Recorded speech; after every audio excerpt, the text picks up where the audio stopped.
Don't let your ego be the reason why you are still holding on to something that is no longer serving you.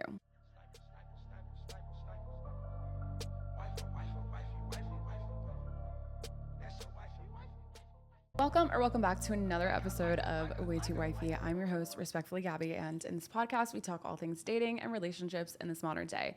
And if you are new here, hi, I'm Gabby. I'm an online dating coach where I help women with anxious attachment styles get to a more secure version of themselves, gain the inner confidence, and let go of anything that's not serving them. And speaking of letting go, today's episode, we are getting all in to the process of letting go and what that actually means so that you can live a more detached and free life. If you have not done so already, please sign up for my newsletter. Also, my 8-week transformation program. We are cooking. Okay, we have girls already signed up for the month, so I only have a few spots left.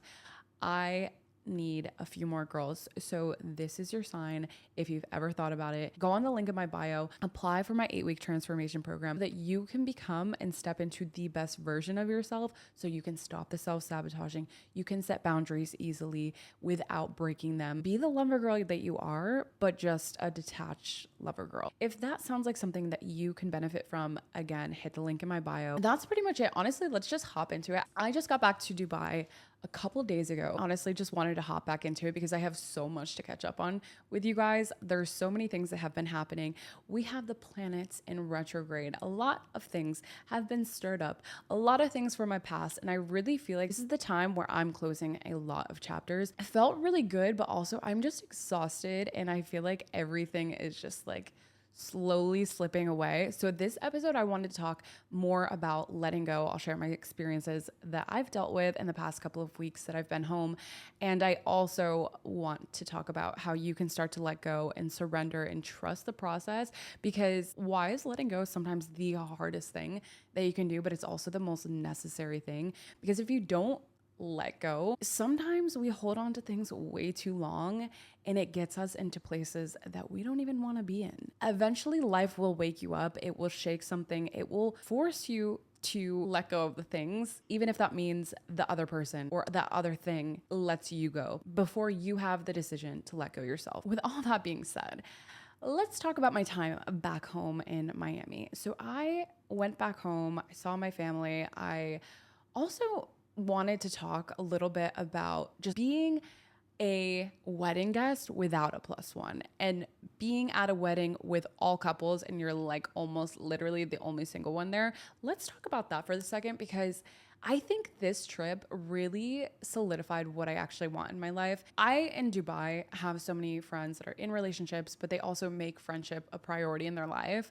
And I also have friends that are single and like to, they're building their own lives. They have things going on for themselves. What we talk about isn't building a family, because we're not at the phase of our lives right now. And I think being home and that was the topic of conversation. Like all of my family, my cousins, my brothers, sisters, whatever, they're all married with kids. And I just did not relate to it, and I kind of felt like I was the black sheep of the family. Like not the only thing that I have to talk about, because realistically, living in Dubai, having my own business, like a lot of cool things are happening in my life, and I've never felt like I was lacking until I went home and I started to feel this loneliness come up, and I'm like, wow, it's been a really long time since I've felt that way. If you're feeling this way, it's truly the people that you're around, because being here in Dubai, I've not once felt that way because everyone's on the same page as me. Whereas when I'm going home and I'm surrounded by a lot of couples, a lot of families and that stuff, it makes me feel like I'm missing out on a certain part of life. So if that's how you're feeling, you need to start surrounding yourself with people who are on the same page as you, so that you don't feel like you're lacking something in your own life. And also, addressing the whole wedding thing, I feel like being at a wedding where you're single and everyone else is basically in a couple, it's like, okay, cool, whatever, it's fine. But the one part that I feel like as singles we need to go against is the part of the wedding where they bring all of the couples up to the dance floor. And I'm like, seems like single shaming. There's no better way to make a single person feel left out and not enough than to do that. And I'm like, I'm not even trying to hate, but like I get that like, oh, like, you know, have your moment, whatever. But I think as a single person, there should be a time where it's like, okay, all singles come up to the floor. Now you can like shoot your shot and like hang out with the single people. I feel like it's discriminatory. Getting so off topic. I wasn't even going to talk about that, but let's talk about me being home. Went to Miami to see my friends. I also obviously lived in Miami before. Ran into not one, not two, but three of the people that I used to talk to. Meanwhile, two of the guys that I used to talk to, that I used to be in flings with, don't even live in Miami. They live in different states. So they all just happened to be in town when I was in town. I'm like, what are the odds that I see all of these people? I feel like this is bringing a full close, and not even that I needed closure, because this was from years ago. I was done with it, good, ready to move on. But these are connections. Literally, I think the only three connections that I really had while living in my time in Miami that hit home, that like I really felt something for. It's weird that they all kind of were in town during that time. I'm glad that I saw them in a way, because I'm like, I am really winning here. Like, I'm good on this. I think we've closed that book completely, and we don't need to go back. Like, we are done with this, ready to move on. And I never cared to have another conversation with you again. But I think that's part of letting go. I think there's sometimes people in your life that you're like, what if? You know, what if that could have been something? But I think them coming back into my life really was the final chapter closing the book. Like, it was the time where they stepped in at a time where I didn't even know that I needed this, but I'm like, these were people that are like kind of lingering around still, not fully and not really at all, but like still a thought sometimes in my mind, like, could that have gone somewhere? Could that have happened? I don't know, but I know now. I really am just so glad that that happened all at once. And then also going to London, had a guy that I was talking to basically all summer.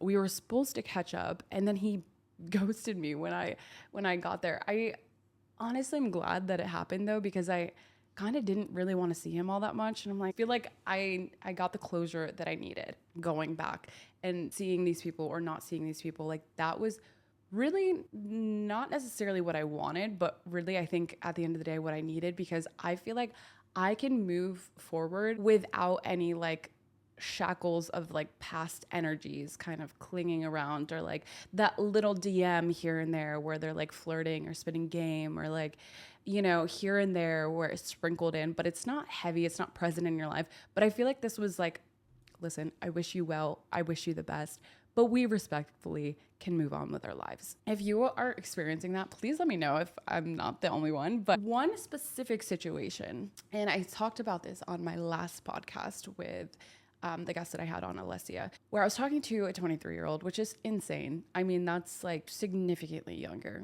And I'm not ashamed about it, because this man came into my life at a really good time, and he came in and showed me exactly what I wanted existed. It's not necessarily him, but he showed up with the qualities that I want in someone that I didn't know another person could hold. Or like, I just kept running into one F-boy after the next. I'm like, I'm just exhausted. I can't do it anymore. And he came in and like showed me that there again are good men out there. And I think sometimes you just need that reminder to keep going, because when you're just running into one person after the next and it's a headache, you're like, am I doing something wrong? What is my energy saying? Like, am I being tested? What's happening?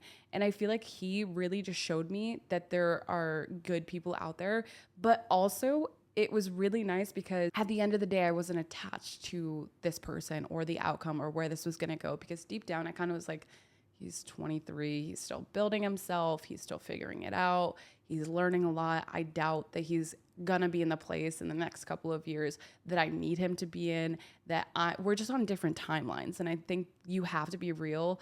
If you are dating someone with a significant age gap, you have to be real about sometimes things don't work out, but that person might be there to teach you or help you learn something or help you grow in some type of way. When he left though, he's like, honestly, I think I just need to be left alone at this time. And I'm like, listen, do not let a man have to tell you twice that he doesn't want you.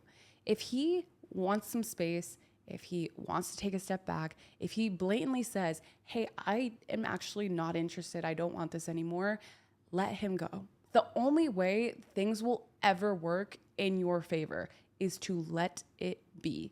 I think a lot of times there's this false sense of control over a situation where you think, okay, well, let me get some kind of closure. Let me get him to like see that we can be great together. And honestly, we would be great together. Like our personalities just match. We can communicate well. Things would be great if we both wanted the same things. Both of you have to be on the same page about wanting a relationship with each other. Otherwise, it doesn't matter. Nothing that you say or nothing that you do is going to make him change his mind. So let him go. You don't need an explanation. You don't need closure. You don't need anything else. The closure was him saying that he needed a break. Closure was him saying that he needed space.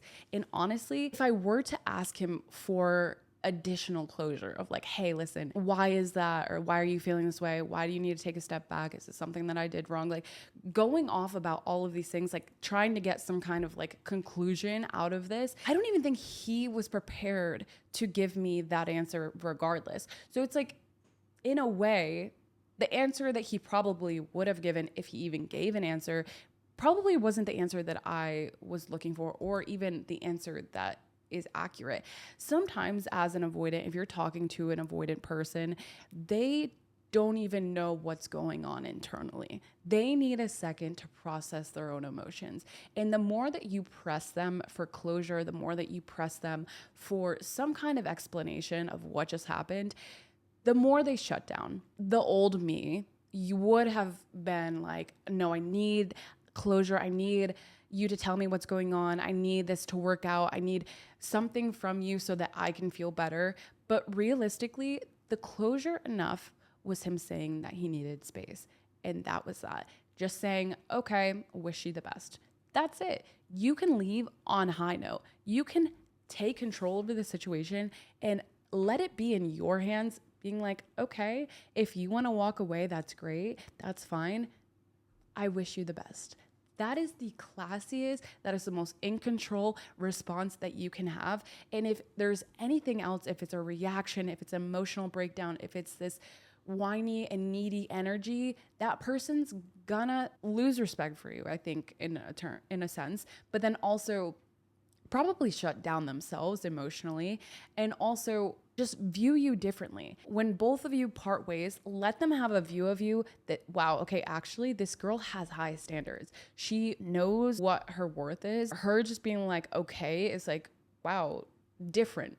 She moves differently. Let him see you as the girl who moves differently. With all that, he came back on a literal time clock. I knew it would happen because realistically, we left the book kind of open. He comes back. He's like, come see me, blah, blah, blah. And I was like, no, you know what? You ghosted me for the past month. Like, how do you expect that to make me feel? And he's like, honestly, I'm sure that you probably felt like, you know, what did you did wrong? And like, I don't like how I handled things, and was like really apologetic about everything, which I think most men would probably, especially most men his age, would probably break down and be like, you're the problem, blaming me, or like making excuses. He didn't, thankfully. He was like, yeah, no, I see how that would make you feel. And I'm like, listen, I never thought that I was the problem. I knew that I wasn't the problem. I knew that you had some things that you need to deal with.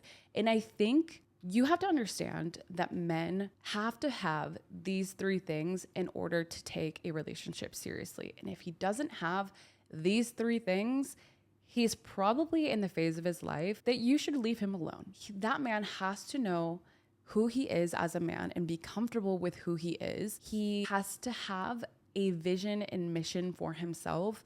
And if he doesn't have that, he is going to be lost, and a confused man is going to make you more confused in the relationship than you need to be in your own life. And if that man is not comfortable with how much money he's making, he's never going to be ready to settle down in a relationship. So those three things are everything. And if you notice early on that this man is lacking, like he doesn't know who he is, or like he's trying to figure out his life still in the building phase where like enough's never going to be enough. And I've met, honestly, like rich men that still don't feel like they're at a place financially that they want to be in. So it's not even how much money they're making, it's are they comfortable where they're at in their financial journey to entertain a relationship? Because if they don't feel like they're good enough, mind you, a lot of a man's worth is based on his finances and where he's at and being able to provide and be a provider. If he doesn't feel like he can do that effectively and make someone else happy, he's never going to be happy with himself. He needs to work on himself first before he really truly entertains a relationship or is serious about a relationship. If he's not comfortable where he's at financially, just know that that's going to turn into probably a situationship, or that's going to turn into you guys just casually hooking up, or whatever the case is. It's never going to be something serious. And if it is, and if he's really willing to grow with you and be okay with growing with you, there's probably going to be times where he's doubting the relationship, or he's doubting where he is. He needs to feel like a full person. Women too also have to feel like a full person before getting into a healthy relationship. But I think where a lot of us go wrong is getting into something or falling into something, or like, okay, well, you know, it just happened that way. I feel like a lot of those relationships don't really end up in the place that you need them to be. But if you're intentional and you're like, okay, I know who I am, I'm full on myself, I know what I want, that's when you're going to attract the right kind of person in your life, because you're not choosing someone based off of desperation. You're choosing someone based on your future and growing in your future.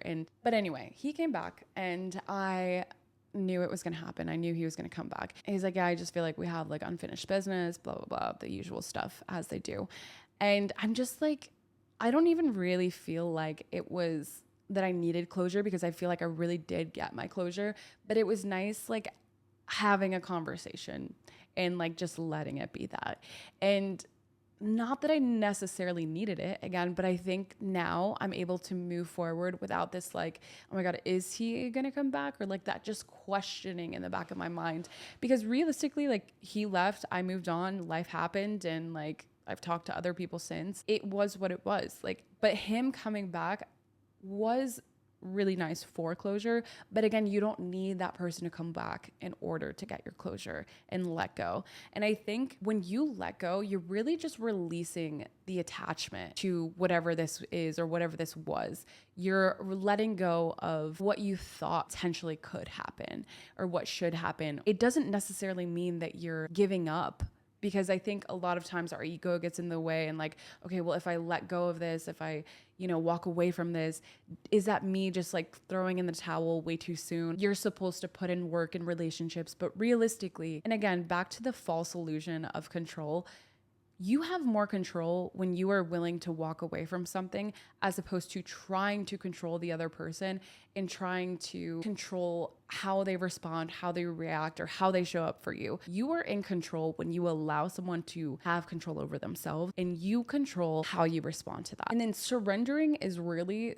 just trusting the process and trusting that everything is going to go according to plan. I'm really at the phase in my life right now where content, and I think that when everything falls apart, as it has been the past couple of weeks, when everything falls apart, it's clearing the way, it's clearing space, it's clearing energy for better things to come into my life. And I've accepted, I think when you really accept when things leave your life and you think it's the end of the world and that like you're never going to get any better, accept that is actually a good thing. When I'm like, everything is crumbling down around me, I'm like, it's great. Actually, no, I'm excited, because that brings and it breathes newness and freshness that I feel like I actually need in my life. Don't take it as a sign that things are going to shit. Okay. Don't take it as a sign that like you're cursed or life is terrible. Take it as a sign that it just means that new things and better things are going to come into your life. Things don't get taken away from you without it being placed by something more aligned with your path. Take it for what it is. Honestly, accept that not everything is supposed to be in your life forever. And if you have any like wondering, like, what if this person was supposed to be my person, just let it go. Surrender and trust that if it was, that person would show up. If it was meant to happen on the timeline that it's supposed to happen, it will happen. Okay, trust the process. Release and trust and let go. But don't let your ego be the reason why you stay in something that's no longer serving you. With all that being said, that is it for this week's episode. I hope you enjoyed. I hope you got some kind of value out of this. And if you have, again, please leave that thumbs up. Please leave that 5-star rating. There's a rating system wherever you're watching this. Just take 2 seconds and tap it. Literally just a tap. Love you. Thank you forever. The more love you show, the more love that you give out, the more love that you're going to get back. So with that being said, thanks so much for watching, and I'll see you next week.